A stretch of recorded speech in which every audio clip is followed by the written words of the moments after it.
Hello అండి, నా పేరు doctor Anupama, Suraksha women and children hospital senior paediatric కన్సల్టెంట్ని. ఈరోజు ఈ సమ్మర్ టైంలో ఉండే కామన్ చిన్న ప్రాబ్లమ్స్ పిల్లల్లో అండ్ చిన్న జాగ్రత్తలు ఏం తీసుకోవచ్చు అనే దాని గురించి మాట్లాడదాము. మరి ముఖ్యంగా ఇదే సమ్మర్లో వాళ్ళకి సెలవులు కూడా ఉండడంతో 3 విషయాలు చాలా ఎక్కువ జరుగుతుంటాయి.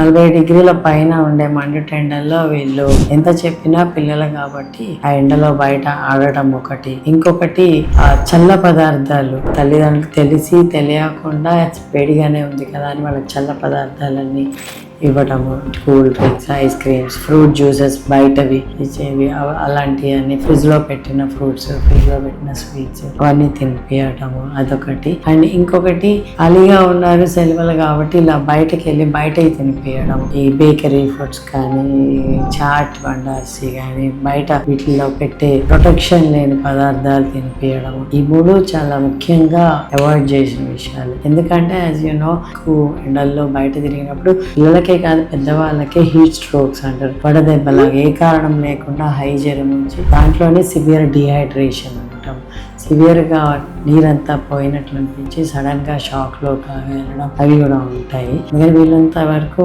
మధ్యాహ్నం టైంలో కానీ 10 నుంచి 6 మధ్యలో బయటికి వెళ్ళకుండా ఇండోర్ గేమ్స్ని ఎక్కువ ఎంకరేజ్ చేయండి. అట్లాగనే బాగా దీన్ని ఎదుర్కోవడానికి ద్రవ పదార్థాలు, ఈవెన్ వాటర్ కంటెంట్ కానీ ఇలా జ్యూసెస్ కానీ మజ్జిగ, కొబ్బరి నీళ్ళు అట్లా క్లియర్ లిక్విడ్స్ అయ్యి ఎక్కువ తీసుకునేటట్లు చూడండి. అండ్ చల్ల పదార్థాలు వీలైనంత వరకు అవాయిడ్ చేయటమే మంచిది. అట్లా అని వేడిగా తాగించమని కూడా కాదు, వేడిగా వద్దు కానీ చల్లగా కూడా వద్దు. ఎందుకంటే మోస్ట్ ఆఫ్ ద టైంలో కిడ్స్ టైంలో ఎక్కువ మంది కొంచెం ఆ టాన్సిలర్ స్వెల్లింగ్స్ అవి ఉంటాయి.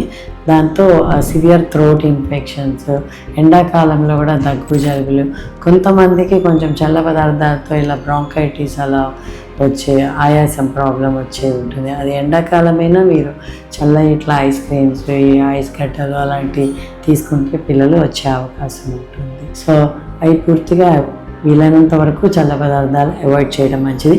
బయట తినిపించడము అండ్ మంచి ప్లేసెస్లో కాకుండా బయట ఓపెన్గా ఉన్న పదార్థాలు, ఎస్పెషల్లీ చాట్ తొందరగా పాడైపోతాయి.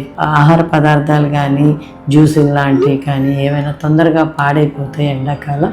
సో అవి బయట తినడం వలన సివియర్గా ఫుడ్ పాయిజనింగ్ అండ్ కడుపులో ఇన్ఫెక్షన్స్ అయ్యి సివియర్గా వాంతులు విరోచనాలతో సీరియస్ అయ్యే అవకాశం ఉంటాయి.